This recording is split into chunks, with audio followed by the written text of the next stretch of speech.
Hello friends, first chapter is very important आणि त्यावरचे important question परीक्षेत कोणते येतात ते इथं लिहिलेले आहेत. खूप साऱ्या एक्झाम आपण पाहिल्या आणि त्यातले जे क्वेश्चन इम्पॉर्टंट होते ते इथं लिहिलेले आहेत. म्हणजे हे क्वेश्चन केल्याशिवाय तुम्ही परीक्षेत जाऊच शकत नाही. ठीक आहे, तर रिकाम्या जागा बेसिक असतात त्या करून घ्या. ठीक आहे, नंतर पहा define uniform and non uniform motion. ठीक आहे, हा झाला पहिला question. Second is define acceleration. आपल्या व्हिडिओजमध्ये आपण कव्हर केलेलं आहे. जर तुम्हाला माहीत नसेल तर तिथं बघून घ्या. ठीक आहे, एकदम बेसिकपासून सोप्या पद्धतीनं मराठीतून आपण सांगितलेलं आहे.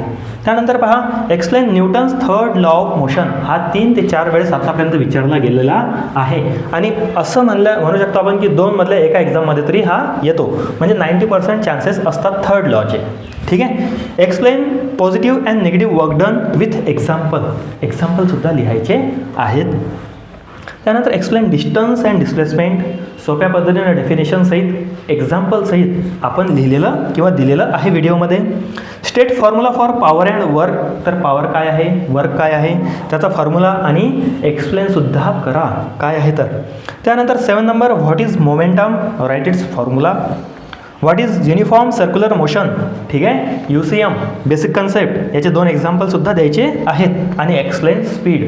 स्पीड काय आहे, त्याचा फॉर्म्युला, त्याचे CGS unit, SI unit, vector आहे की स्केलर आहे. तर हे व्यवस्थित तुम्ही लिहा आणि व्यवस्थित प्रॉपरली याचे नोट्स करून ठेवा. म्हणजे परीक्षेत तुम्हाला प्रॉब्लेम येणार नाही.